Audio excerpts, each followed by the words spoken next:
Okay, so let's get into it today. We're looking at deportation, specifically how things might change under a second Trump term. Yeah. And you've given me a whole bunch of sources. A lot of sources. They're not going to be able to cover everything, of course. Right. But I think we can hit some of the main points. Absolutely. And, when we talk about deportation, it's easy to get lost in the legal stuff, the policies and the court cases. Right. But we can't forget that this is about real people, families, communities. It's people's lives that are being impacted by these decisions. Absolutely. And I think one thing that's really important to remember is, these broad pronouncements that we hear about immigration often have very, very specific consequences. Yeah. For individuals. And those consequences sometimes are very unexpected. Yeah, and one thing that I kept seeing over and over again in these sources was this idea of low-hanging fruit, which is a pretty unsettling way to talk about people. Right. But it seems like that's really how it's viewed. Yeah, and it's interesting because what we think of as low-hanging fruit might not always be what you'd expect. For example, one group that's incredibly vulnerable under a potential second Trump administration are those who already have existing removal orders. So we're not even talking about new cases here. We're talking about people who've already been through the process. Yeah, people who've already been told they have to leave, but for whatever reason, haven't left the country. And they're just sort of living here in limbo. In limbo. Yeah, and really from an enforcement perspective, they're the easiest to deport because the legal process has already happened. There's a court order in place. It's just a matter of finding them and carrying out the removal. So someone could be here for years, building a life, paying taxes, having a family, and then all of a sudden they're a top priority for deportation. Right. It's because they have this old order hanging over their heads. We saw this a lot during Trump's first term. There's one case that really stuck with me from the sources you provided. It was about a man who had been living in the U.S. for over a decade. He had a family, he had a steady job, he paid his taxes, the whole 9 yards. But he had a removal order from years ago, stemming from a minor paperwork issue. Oh, wow.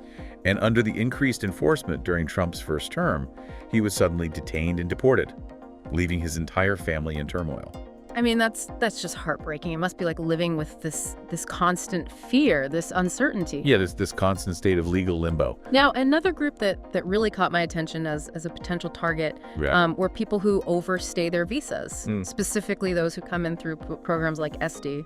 Right. And the sources pointed out that there's this kind of a legal catch that makes them particularly vulnerable. Yeah, you see, when someone enters the country legally with a visa, but then they overstay that visa, they lose certain legal protections that other undocumented immigrants might have. So it's different from someone who, say, crossed the border illegally. Right. In that case, they often don't have the right to appear before an immigration judge. So wouldn't that make them easier to deport than someone who came in illegally from the start? You're absolutely right. And that's precisely why this group could become a more attractive target for an administration looking to ramp up deportations. It's almost counterintuitive, though, right? You would think that folks who came in illegally would be the higher priority. But it's all about ease of enforcement.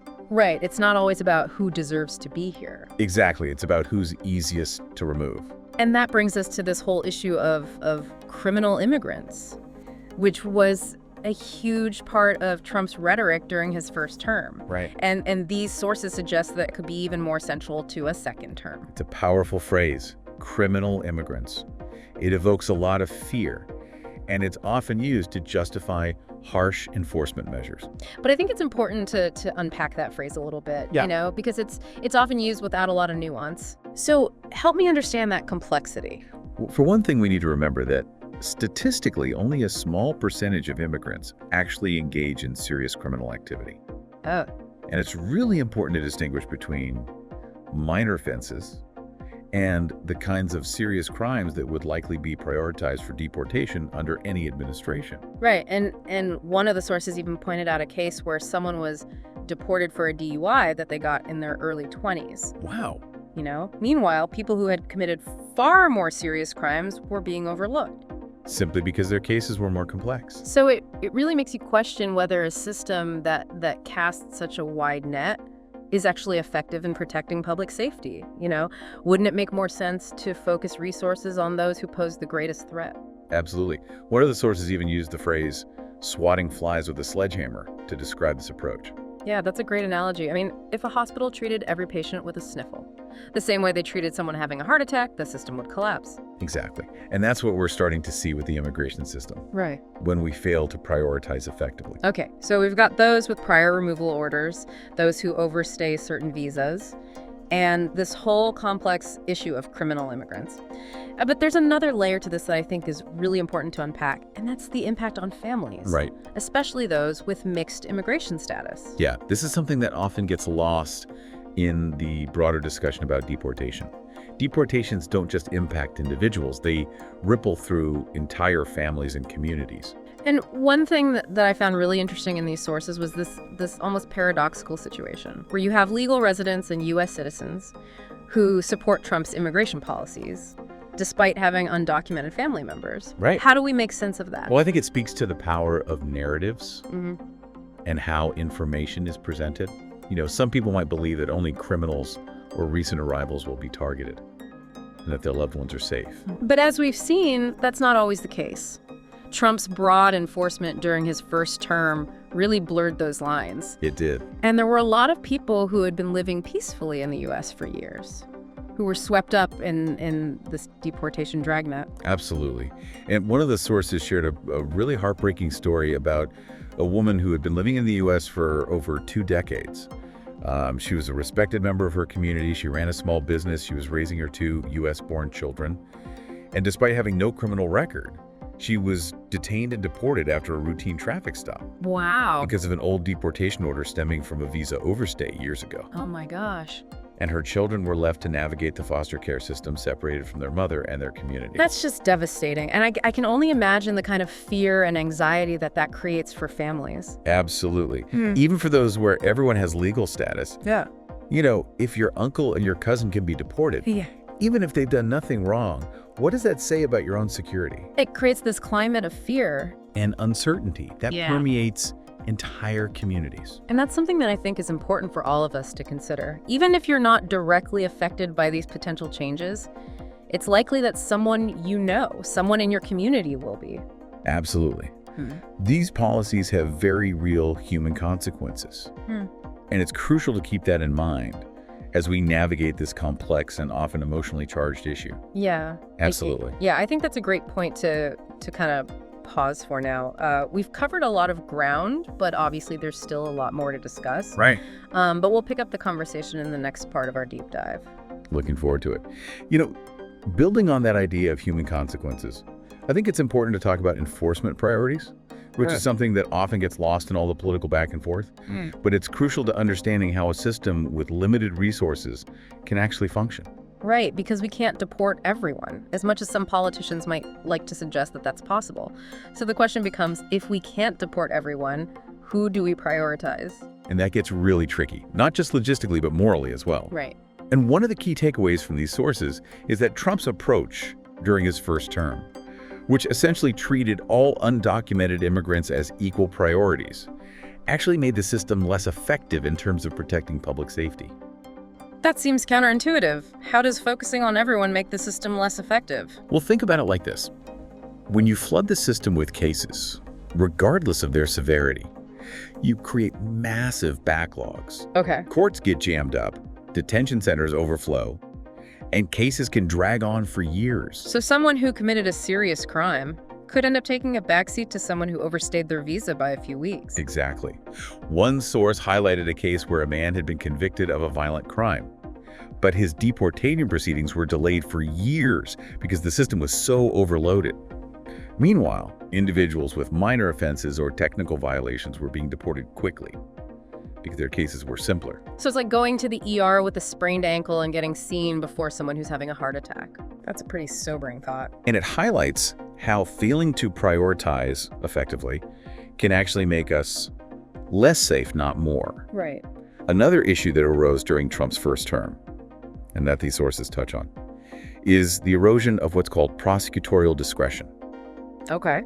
Essentially, immigration prosecutors had very little leeway to close cases, even in situations where deportation didn't make sense.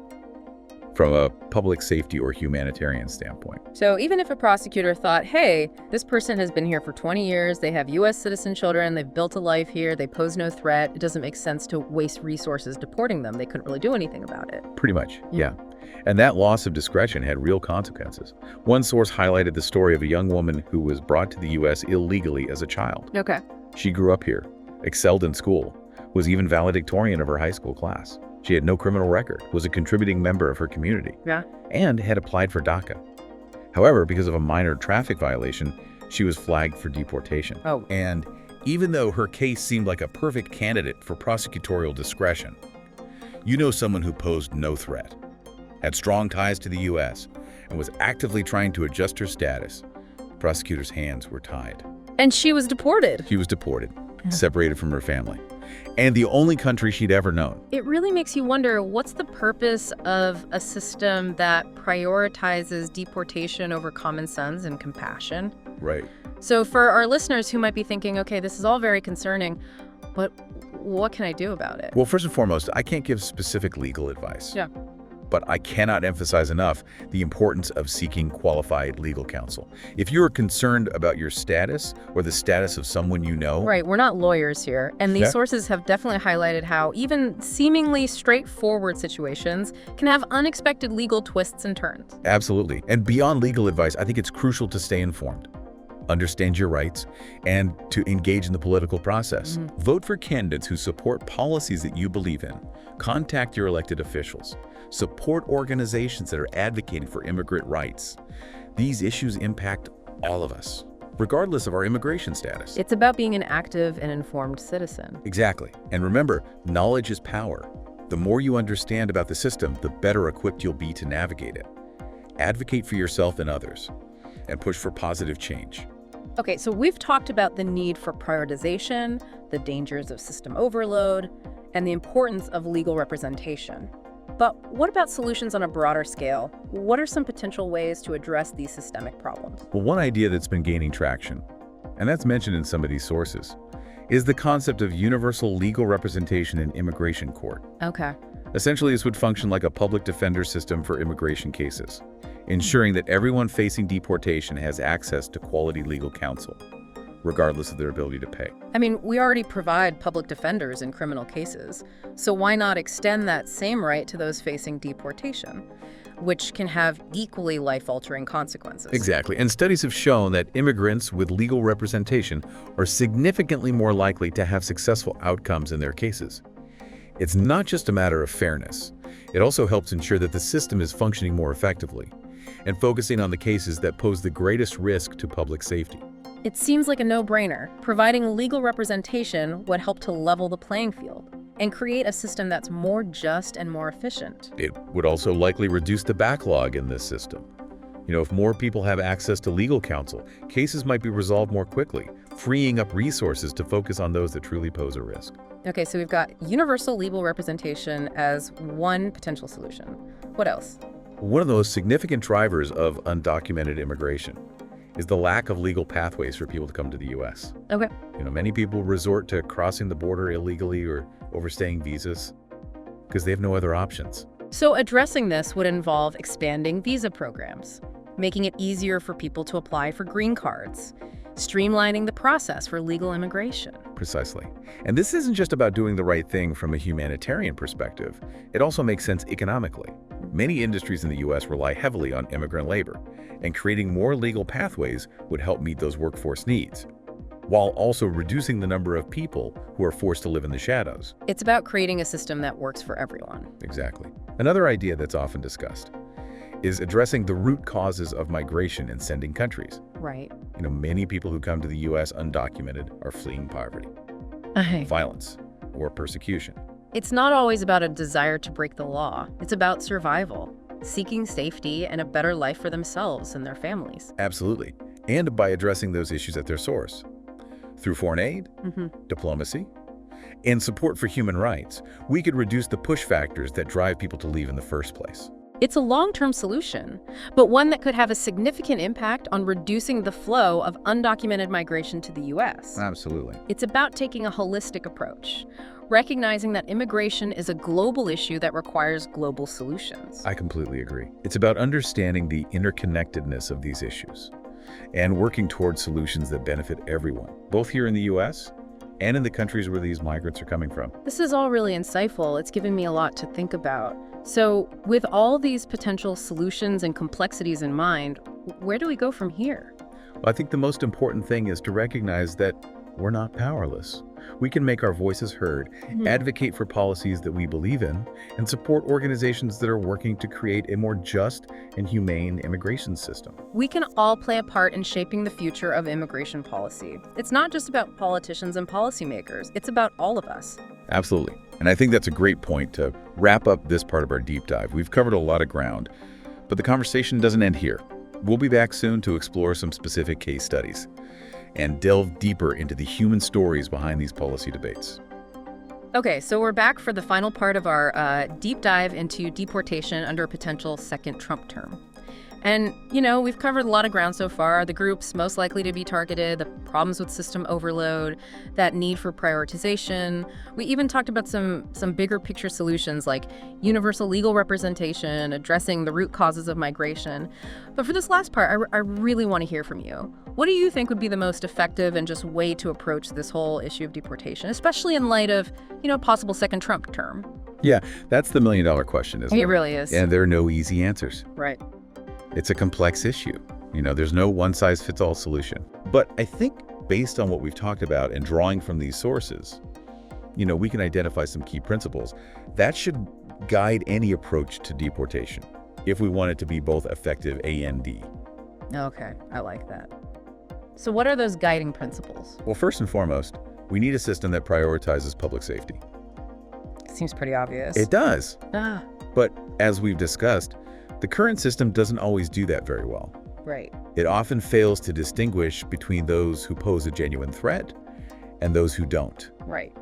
So we need to move away from this kind of blanket approach that treats all undocumented immigrants as equal priorities for removal. So get smarter about how we allocate resources. Exactly. Focus on the high-risk cases. Stop wasting time and energy on deportations that don't actually make anyone safer. Okay, I'm with you there. And that kind of leads to the second principle, due process. Wow. Everyone facing deportation deserves a fair hearing, access to legal representation, a chance to present their case. It's about fairness. It is. Making sure that people aren't being deported without having a real opportunity to defend themselves. Absolutely. And that ties in with the third principle, humanity. Okay. We have to remember that we're dealing with human beings, Right. with families, with lives. Yeah. Deportation has profound consequences, not just for the individual being deported, but for their families, their communities, society as a whole. It's about the human cost. It is. The families that are torn apart, the children who are left behind, these ripple effects that extend far beyond just the individual being deported. Exactly. And I think that's where the fourth principle comes in, proportionality. Okay. The punishment should fit the crime, so to speak. Right. Deportation should be reserved for serious offenses. Not for, a minor traffic violation. Right. Not for minor infractions or technical violations. Okay. And finally, we need a system that is transparent and accountable. The public has a right to know how these decisions are being made, how resources are being allocated, what criteria are being used to determine who's deported and who isn't. It's about making sure the system is operating fairly. Yes. And that those in power are being held responsible for their decisions. Exactly. No more shadowy backroom deals. Right. No more policies that are driven by political expediency rather than public safety and the rule of law. Absolutely. So we've got these 5 principles: public safety, due process, humanity, proportionality, and transparency. These should be the foundation of any approach to deportation if we want to be just and effective. Okay, I like it. But how do we actually put these principles into practice? Well, one obvious step would be to reform our immigration laws. Okay. Create more legal pathways for people to come to the U.S. Okay. As long as there are limited legal options, people will continue to resort to desperate measures, Right. putting themselves at risk and further straining the system. So expand visa programs, make it easier to apply for green cards, streamline the process for legal immigration. Exactly. We also need to invest in our immigration courts, Right. provide more resources for judges and staff. Right. And this is key. Ensure that everyone facing deportation has access to quality legal representation. That universal legal representation idea. Exactly. It would create a fairer system, but it would also likely reduce backlogs and save money in the long run. Okay, what else? Well, we need to reestablish clear guidelines for enforcement, Okay. restore prosecutorial discretion, and really move away from this deport everyone mentality Yeah. that has characterized recent policy. Be strategic, not just reactive. Exactly. Focus on the cases that matter and Right. don't get bogged down in these pointless deportations that don't serve any real purpose. And of course, we need to address the root causes of migration in sending countries. Right. This requires a long-term commitment to foreign aid diplomacy and support for human rights. It's about tackling the problem at the source, It is. not just trying to deal with the symptoms. Exactly. And finally, and this is a big one, we need a shift in the narrative surrounding immigration. Yeah. We need to move away from the fear-mongering, Right. the dehumanizing rhetoric. That has really dominated the conversation for too long. Change hearts and minds. Yes, get people to see immigrants as human beings, not just statistics or political pawns. Recognize the contributions that they make. Exactly. Build a more welcoming and inclusive environment. Absolutely. That's powerful. And I think it's a really important takeaway for our listeners. Deportation policy isn't just about laws and regulations. It's about people. It's about families. It's about communities. It's about our values as a nation and how we choose to treat those who are most vulnerable. And ultimately, it's about recognizing that immigration is a complex issue with no easy solutions. Right. But by embracing those principles we talked about, by engaging in thoughtful dialogue, and by advocating for policies that are both effective and just, we can create a system that works better for everyone. Well said. And on that note, I think it's time to wrap up this deep dive. We've covered a lot of ground, explored some tough topics, and hopefully provided our listeners with, a better understanding of this really complex issue. I hope so. But before we go, I want to leave our listeners with one final thought. The future of immigration policy is not predetermined. It's up to all of us to shape the conversation, advocate for change, and build a more just and humane system for everyone. Couldn't agree more. Thanks for joining us on this journey, and we'll see you next time for another deep dive. Hello everyone, welcome back to our channel US Immigration News. We hope you are doing great. Well, in today's video, we will be talking about Trump's deportation plans. Who really at risk? The group most at risk of deportation under a potential Trump administration consists of individuals with prior removal orders. These individuals have already been ordered to leave the US by an immigration judge but remain in the country. They are easy targets for deportation because they have limited legal avenues to challenge their removal unless they present new asylum claims or other defenses. Trump's administration may prioritize this group due to the ease of processing their deportations. While Trump has emphasized deporting criminal immigrants to enhance public safety, only a small percentage of immigrants commit serious crime. Nonetheless, those who have committed crimes are at higher risk of being detained and deported. Although many assume Trump will only target serious offenders, his past presidency showed that he treated all undocumented immigrants as priorities for deportation, regardless of their criminal history. Another group that may face increased deportation efforts includes individuals who have overstayed their visas through the electronic system for travel authorization or visa waiver program. These individuals, often from European countries or Canada, entered the US legally but overstayed their permitted time. They are particularly vulnerable because they have a fewer legal protection and do not have the right to appear before an immigration judge.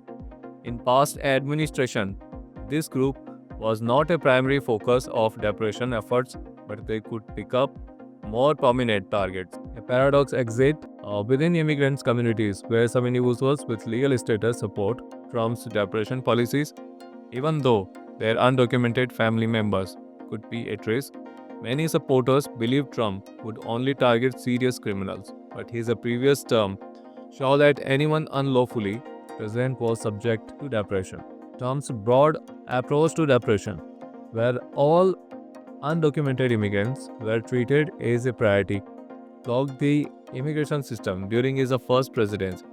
Immigration courts became overwhelmed with cases, making it difficult to focus on a serious criminals or recent border process. Additionally, people applying to legalize their status could face deportation proceedings if their application were denied for minor technicalities, further aiding to the system backlog. Immigration enforcement agencies have a limited resources and need to prioritize deportation to function effectively. Without prioritization, the system becomes overburdened and inefficient, as seen during Trump's previous term. Prosecutors must be allowed discretion to close cases involving individuals with strong ties to the US and a no criminal history. If Trump reinstated his previous policies, the system risks collapsing under the weight of too many cases.